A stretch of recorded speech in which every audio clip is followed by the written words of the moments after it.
Chapter 7. A scav raised his scythe and pointed it at the figures approaching from the far end. "It's a trap," he shrieked. A company grunt aimed his rifle in response. A shot cracked through the alley. It lit the fuse. The scavengers charged, howling, swinging pipes and blades. The company opened fire. Screams echoed as blood hit the walls. Sarah tried to flatten herself even further. Fliss crouched beside her as gunfire raked the alley. A body fell across Sarah's line of sight. Blood oozed across the cobbles. Figures ran past where the sisters hid. They screeched, flailed, died. Sarah gasped as a hand gripped her shoulder. She turned sharply, pain flooding through her body, every instinct ready to strike. But all she could see in this hellscape was Phil and Flannel. Her hallucinations were getting worse. The apparition put his arm around her waist and pulled her to her feet. They were immediately on the move. Back the way they'd come, back through the hatch into the tunnel. The level of noise dropped considerably as soon as they were under cover. Sarah's pain was so immense she couldn't even work out where it was coming from. "Let's stop a moment," the Phil Phantom said to the Fliss Phantom. They carefully lowered Sarah to the ground. Even the hallucinated Flannel took his chance, licking her face with great enthusiasm. Something small and vile-tasting was pushed into her mouth, followed by a squeeze of water from a bag Phil produced from his pocket. "This'll make you feel better," he murmured, "or at least care less." And they were off again until they came to a break in the wall where the bricks had crumbled away, leaving a menacing gap. Flannel slipped through first. The others followed into the darkness beyond. Sarah couldn't work out how the others could see anything. But it wasn't long before dim light filtered through from another breach to the outside. They approached it cautiously, but although they could still hear sounds of fighting, it was much further away. Outside, the yard was an abandoned mess of pallets, rusted-out trucks, and scattered crates. Weeds grew through broken concrete as if making an effort to soften the landscape. "This way," Phil said.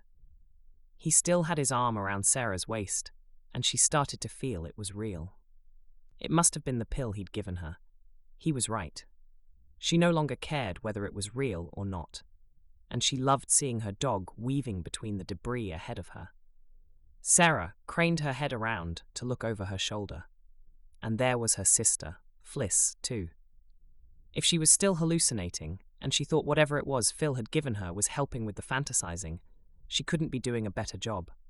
To have her beloved sister back, and her dog and Phil as well, made her very happy.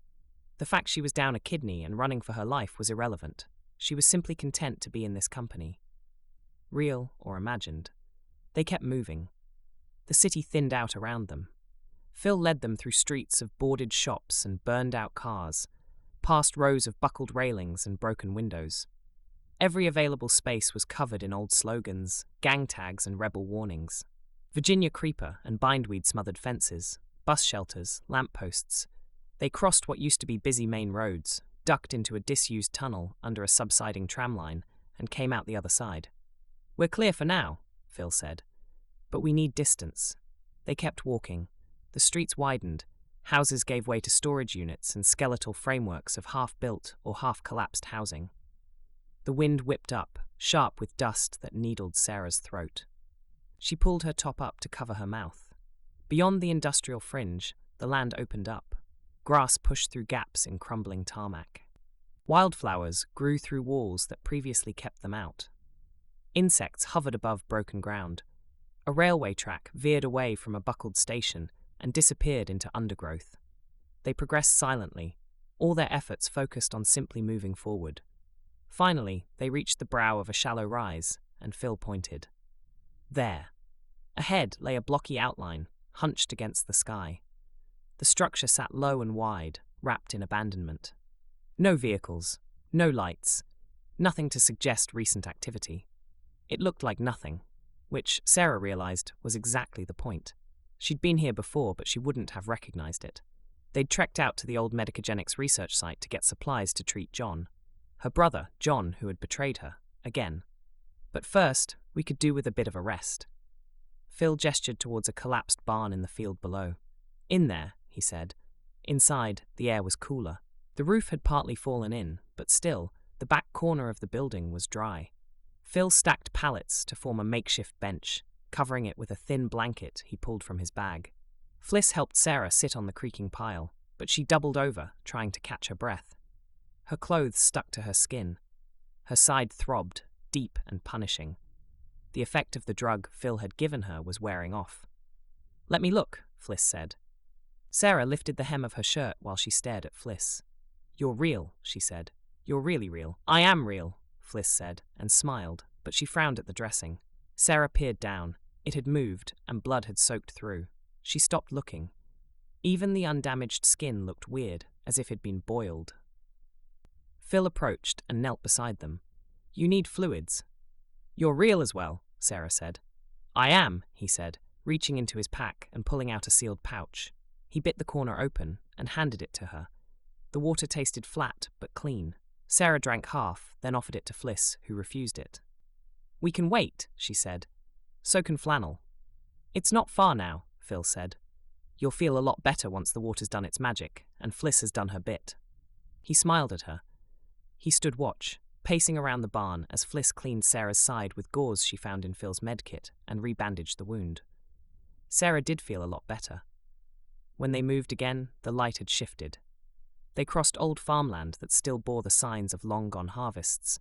The sky hung low and white, thick with heat. Twice more, they stopped momentarily for Sarah to have some water. Once, they heard a motor in the distance, not near, but not far enough away either. Everyone froze until the sound passed. When they reached a broken irrigation canal, Phil checked the water and filled 2 bottles from the cleanest runoff. He added something from a small vial and waited a couple of minutes before handing one to Sarah.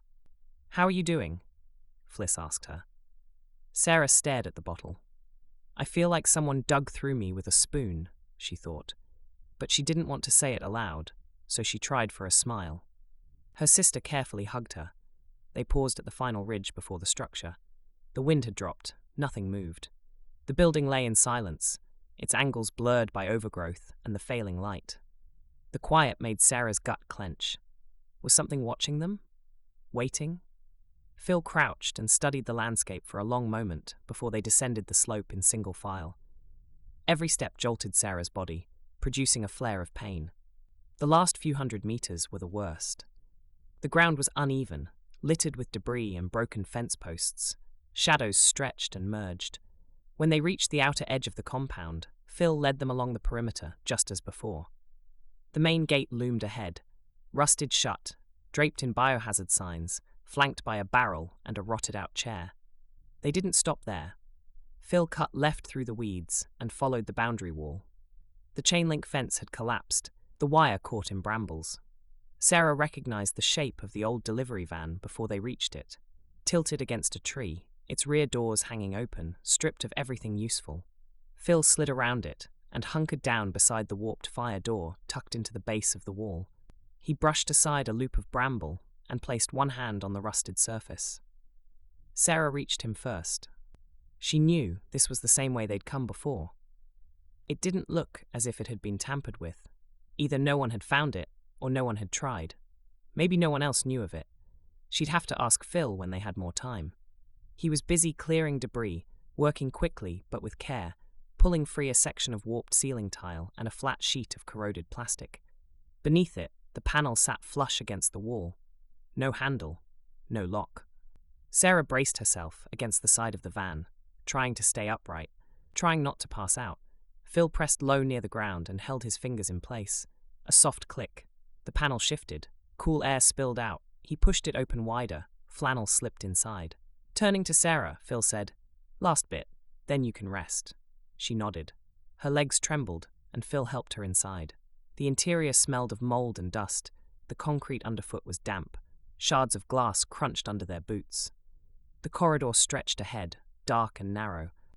At the point where the ceiling had collapsed, Phil guided them along the edge of the wall. Rebar jutted from the rubble. Below the fall, a jagged hole in the ground dropped into shadow. Sarah followed him, step by step, pain sharp under her ribs. She could hear Fliss behind her, hear Flannel's claws click against the floor. It all became a blur until Phil stopped and pressed his hand flat against a panel. A quiet whine followed. Then it sank inward and slid aside. The air that met her wasn't stale. Sarah thought it was probably filtered somehow. It smelled faintly metallic, with a trace of ozone and overheated dust. Phil stepped inside. The floor beneath his boots was concrete, uneven. Sarah and Flannel followed, slow and careful, and Fliss came in behind them. The room was rectangular, maybe 15 meters across, with a ceiling high enough not to feel claustrophobic. Fluorescent panels, buzzing slightly, lit up along the ceiling, casting steady yellow light. A row of low couches sat against one wall, vinyl faded. A metal table stood near the middle. Stools with padded seats lined each side. "This was one of our secondary recovery stations," Phil said. "Off-grid, no comms, no official records." Doors led off both sides of the chamber. Phil moved to open one. Inside were bunk beds and a narrow set of lockers. Thin mattresses, vacuum-sealed in crinkled plastic. Folded sheets. Pillows. The next room held showers, tiled stalls, a mirror above 2 steel sinks, and a cupboard marked with faded red cross symbols, a still-sealed medical kit inside. "We'll have to check the filters," Phil said, "but the water system's gravity-fed. It should still run." Another door led to a storeroom. Rows of metal shelving stretched from floor to ceiling. They held cans, vacuum-sealed packs, water purification tablets, and dehydrated meals in plastic foil. Sarah stepped closer and peered at a date. 2040. So they still had at least 14 years in which to eat them. She wondered what this complex had been set up for. She was hazy about Phil's history before she'd known him. But she was beginning to think he must either have been in the military, or he'd been one of the first rebel outfits that the government reckoned they'd hunted down and extinguished years ago. He would tell her about it in his own time, if he wanted to. Either way, she trusted him utterly. "Power's solar," Phil said. "Battery backups should last. We just need to be careful with it." "How many rooms like this?" 3 levels, he said. "This is one of 6 major nodes. We'll start here. If we're careful, and if no one else finds it, we can hold out here for months." In one of the bedrooms, Fliss was trying to coax Flannel onto the bed, but the dog play-bowed and wagged his tail enthusiastically. He didn't want to go to sleep yet. Sarah rested against the doorframe. She was ready for bed, but she couldn't get enough of seeing her sister back from the dead, and her dog too. She'd thought she'd never see him again. And then there was Phil. She ached all over. She'd lost her home. But she was happy for the first time for years. "We'll need a watch rota," she said. "No one sleeps without cover." Phil nodded and beckoned for her to follow. He opened a narrow grey door in the storeroom with a keycard and led the way down a short stairwell, steep and echoing. He went slowly, as if to soften her landing should Sarah fall. They were in a control room. The air was cooler, drier. It looked remarkably clean, as if it had been sealed tight. Banks of monitors lined the curved wall. Most were dark. A few flickered as he approached, triggered by motion, drawing a trickle of reserve power. "This is the perimeter system," Phil said. He tapped a screen. Short-range motion sensors, thermal imaging. Limited field, but enough to track movement within 50 meters. He brought up a grainy image of the corridor they'd just left. Another screen showed the rear tunnel. A third cycled through external feeds. Most were black, but one showed the outer corridor, where dust still swirled. "We can patch in the stairwell and both access points," Phil said. "Not full coverage, but early warning. A few minutes. Maybe more." He pointed to a red-marked ring on a schematic. "This is the outer perimeter. Pressure pads, seismic triggers. Still functional last time I checked. We'll test them." Beside the monitors was a narrow panel, faded and scratched. Phil flipped it open. Inside were 4 toggle switches and a mechanical klaxon. "We don't use the alarm unless we have to," he said. "But the tripwires will light the board as soon as anything crosses in, and if someone hits the front entrance." He pressed a button. One of the screens switched to an overhead view. A small grid of red squares lit up as the pressure pads armed. "They won't get 10 meters without us knowing." A tightness that had clung to Sarah forever quietly dissolved. Her shoulders dropped, and for the first time in ages her breath came easily. "No AI, no smart walls, just old hardware that won't turn on us," Phil said. "It looks good," she said. Phil tapped another control. A monitor flickered, then steadied. The image widened to show broken tarmac, scattered trees, and low hills under a heavy sky. "There's still a surface camera working," he said. "Camouflaged. No one sees it unless they're looking. Sarah stepped closer. The image twitched as the pan-tilt motor adjusted. This gives us all-round views across the valley, Phil said. We'll see them coming, if anyone does come. How long can we stay here? Sarah asked. Phil looked at her. As long as we have to. If we're careful, we have plenty of stock, and we can add to it with fresh stuff as we go along. What about the others? Do they know to come here? Bruce and Nadine, Lewis.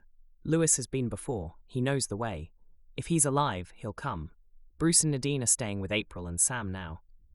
So, Mike had never been here. He wasn't part of your, gang when you set all this up.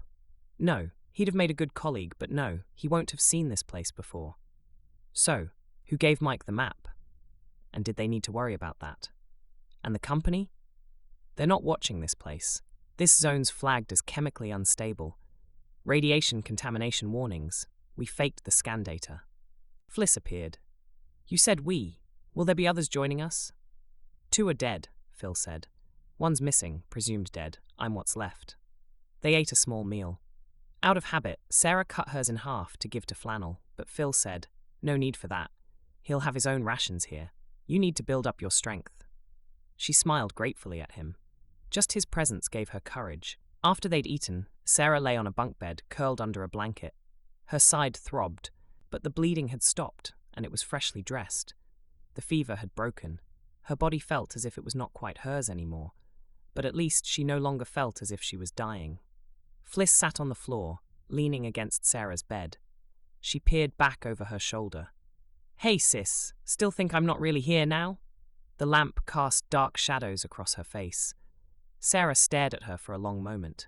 She cleared her throat, not trusting herself to speak without sobbing. She finally managed to whisper, I do. Yes, I do. And oh, I am so grateful that you are real. I thought you wanted to scream at me, maybe even give me a slap. I did. For years I did. I missed you so much. But now you've been returned to me. I shall forever treat you gently and generously and kindly. Like you do Flannel, you mean? Something like that, complete with belly rubs. They grinned at each other. Flannel, roused by the sound of his name, leapt up and insisted on licking Sarah's face. Fliss rose and sat on the bed with Sarah and Flannel. She reached for her sister's hand. I thought about you every day, she said. I told myself you were safer without me, that if I stayed quiet they'd leave you alone. But I should have known, they never leave loose ends. Sarah watched Fliss's face. The new lines on it, the remembered despair. They told me you were dead, she said. Fliss nodded. Yes, I know. It had to be a closed casket because of the mess I'd made of myself. They gave you just enough evidence to sell it. They said you cried. I didn't cry, Sarah said. Fliss blinked. I screamed and howled and wailed. And I am so sorry. I honestly thought it would be better for you to think I was dead. And it was better. The company left you alone. But I'm here now. You'd better be here now. I paid a kidney for you. A moment's silence, and they both fell about laughing. Oh, don't make me laugh. It hurts. It wasn't me. It was your witty repartee. I made hot chocolate, Phil said from the doorway. He had a tray with 3 mugs and a hamburger on a plate. He came over to them and pulled up a crate to sit on. Sarah inspected his offerings. Hot chocolate. I haven't had hot chocolate for years, let alone with marshmallows. You must be some kind of wizard. How did you do this? My secret stash was still intact. The mallows are a bit hard, might break a tooth if you bite them, but they'll melt, probably. And the hamburger? Fliss inquired. Is that for, dunking? Phil smiled as he fed it to Flannel. Couldn't leave him out of the welcome to our new home party, could I? Outside life might be bleak, but in here, at least for this brief moment, Sarah couldn't remember the last time she'd felt this happy. For now, that was enough. The end.